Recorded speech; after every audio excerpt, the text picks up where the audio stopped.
नमस्कार। चलिए आज एक बहुत ही दिलचस्प और शक्तिशाली आइडिया पर बात करते हैं।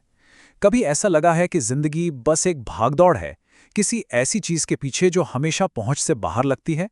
आज हम एक ऐसे नजरिए को समझेंगे जो इस कभी ना खत्म होने वाली दौड़ को रोककर सच्ची शांति पाने का रास्ता दिखा सकता है। ये एक बहुत ही सरल लेकिन उतनी ही गहरी बात है जो हमारी आज की पूरी चर्चा का आधार बनेगी। जरा सोचकर देखिए, जिंदगी एक ट्रेन की तरह है जो पहले से ही अपनी मंजिल की ओर जा रही है। हम में से ज्यादातर लोग क्या कर रहे हैं? हम उसी चलती हुई ट्रेन के अंदर गलियारों में दौड़ रहे हैं, हाँप रहे हैं, ये सोचकर कि हमें और तेजी से आगे बढ़ना है। लेकिन क्या हो अगर ये दौड़ना जरूरी ही ना हो? तो हमारी रोजमर्रा की जिंदगी में ये ट्रेन पर दौड़ना असल में दिखता कैसा है? चलिए इस पैटर्न को थोड़ा और समझते हैं। एक ऐसा पैटर्न जो शायद हम सभी के लिए बहुत जाना पहचाना है। ये कभी ना खत्म होने वाली दौड़ है ना। हम खुद से कहते रहते हैं, बस एक बार वो प्रमोशन मिल जाए, एक बार वो घर खरीद लूं, या जब सही पार्टनर मिल जाएगा तब जाकर सुकून मिलेगा। पर होता क्या है, जैसे ही हम एक मंजिल पर पहुंचते हैं, एक नई मंजिल सामने आ जाती है।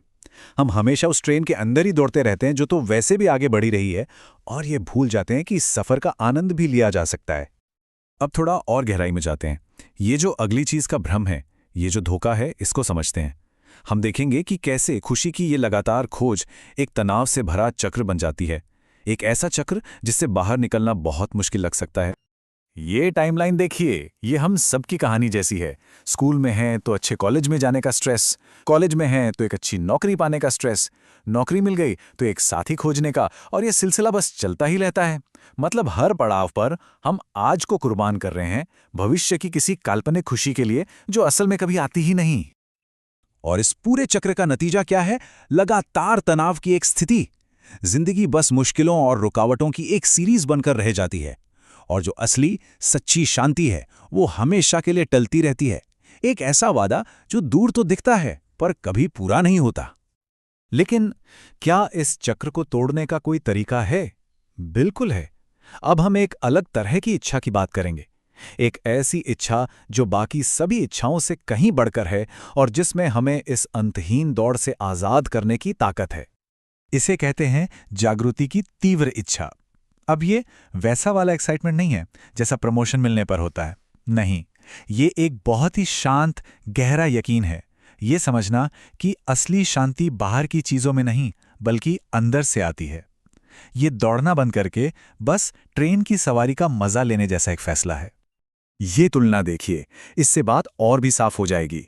एक तरफ है हमारी आम इच्छाएं जो एक्साइटमेंट और बाहरी वैलिडेशन पर चलती हैं और तनाव पैदा करती हैं। दूसरी तरफ है शांति की ये तीव्र इच्छा। ये एक शांत यकीन से पैदा होती है। इसे बाहर से कुछ नहीं चाहिए, और ये स्ट्रेस नहीं बल्कि ठहराव और आज़ादी लाती है। ये टेम्पररी नहीं बल्कि स्थायी है। यह एहसास बहुत शक्तिशाली है। शांति कोई डेस्टिनेशन नहीं है, कोई टूरिस्ट स्पॉट नहीं जहां हम कुछ देर के लिए घूमने जाते हैं। अरे वो तो हमारा अपना ही बता है, बस हमें उसे कंफर्म करना बाकी है। वो पहले से ही हमारे अंदर मौजूद है। अच्छा, तो ये समझना कि ऐसी कोई इच्छा होती है, ये तो एक बात हुई, पर सवाल ये है कि हम इसे अपने अंदर जगाएं कैसे? तो चलिए अब क्या से कैसे पर चलते हैं और इस अंदरूनी शांति को पाने के प्रैक्टिकल तरीकों को खोजते हैं। तो इस गहरे यकीन को जगाने के दो मुख्य तरीके बताए गए हैं। पहला है स्ट्रक्चर्ड मेडिटेशन, मतलब ध्यान के लिए एक तय समय निकालना। और दूसरा है सचेत दैनिक चिंतन, यानी दिन भर अपने विचारों और अपनी भावनाओं के प्रति जागरूक रहना। अब देखिए, असल प्रैक्टिस में तो कई स्टेप्स हो सकते हैं, लेकिन उन्हें हम इन 4 मुख्य सिद्धांतों में समझ सकते हैं। शुरुआत होती है शरीर को आराम देने और स्थिर करने से। फिर अपनी सांस को एक सहारे या एंकर की तरह इस्तेमाल करना। धीरे धीरे अपना ध्यान बाहर से हटाकर अंदर की ओर ले जाना। और आखिर में बस उस अवेयरनेस में टिक जाना। कुछ करने की कोशिश नहीं, सिर्फ एक साक्षी की तरह देखना। तो चलिए अब थियोरी से प्रैक्टिस पर आते हैं। जब कोई इन तरीकों को अपनी जिंदगी में अपनाता है तो असल में होता क्या है? इसका रियल वर्ल्ड पर असर कैसा होता है? हमारा रोज का अनुभव कैसे बदलता है? बदलाव बहुत गहरे होते हैं। मुश्किल पलों में रिएक्शन की जगह शांतिपूर्ण रिस्पॉन्स आ जाता है। चिंता आती है, पर वो आपको अपने साथ बहाकर नहीं ले जाती, आप उसे एक दूरी से देख पाते हैं। ये सुकून सिर्फ मेडिटेशन के वक्त नहीं बल्कि काम करते हुए भी महसूस होता है। बाहर चाहे कितना भी शोर शराबा हो, अंदर का फोकस बना रहता है। और सबसे बड़ी बात, हर किसी को कुछ साबित करने, खुश करने या सब कुछ ठीक करने की जो जरूरत महसूस होती थी, वो खत्म हो जाती है। ये एक प्रैक्टिशनर का बहुत ही पावरफुल अनुभव है। ध्यान दीजिए, ऐसा नहीं है कि चिंता आनी ही बंद हो गई, नहीं, बल्कि चिंता के साथ जो रिश्ता था वो बदल गया।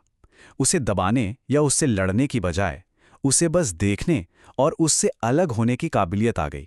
और बस उसी पल में चिंता अपनी ताकत खो देती है। ये एक बहुत बड़ा शिफ्ट है।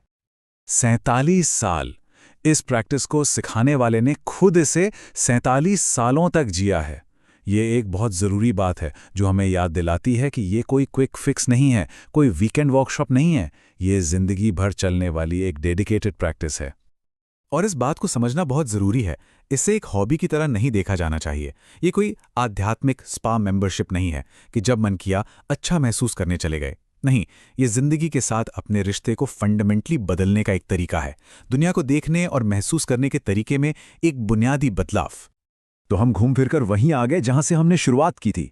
चलती हुई ट्रेन। जिंदगी की ट्रेन तो चली रही है, वो अपनी मंजिल तक पहुंचेगी ही। सवाल बस इतना सा है, क्या हम गलियारों में भागते रहेंगे हमेशा हाफते हुए, या फिर आराम से एक सीट पर बैठेंगे, खिड़की से बाहर देखेंगे और बस इस सफर का मजा लेंगे? फैसला हमें ही करना है।